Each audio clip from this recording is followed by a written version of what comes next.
ক, আগামী সংসদ হবে 2 কক্ষ বিশিষ্ট।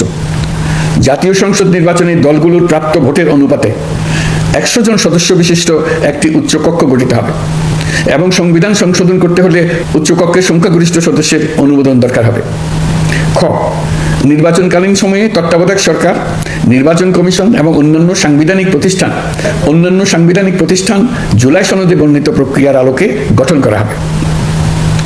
গ, সংসদে নারীর প্রতিনিধি বৃদ্ধি, বিরোধী দল থেকে ডেপুটি স্পিকার ও সংসদীয় কমিটির সভাপতি নির্বাচন, প্রধানমন্ত্রীর মেয়াদ সীমিতকরণ, রাষ্ট্রপতির ক্ষমতা বৃদ্ধি, মৌলিক অধিকার সম্প্রসারণ, বিচার বিভাগের স্বাধীনতা ও স্থানীয় সরকার সহ বিভিন্ন বিষয়ে যে 30টি প্রস্তাবে জুলাই জাতীয় সনদে রাজনৈতিক দলগুলোর ঐকমত্য হয়েছে সেগুলো বাস্তবায়নে আগামী নির্বাচনে বিজয়ী দলগুলো বাধ্য থাকবে।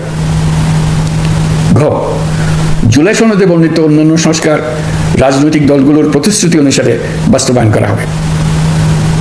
গণভোটের দিন এই 4টি বিষয়ের উপর একটি মাত্র প্রশ্নে আপনি হ্যাঁ বা না ভোট দিয়ে আপনার মতামত জানাবেন।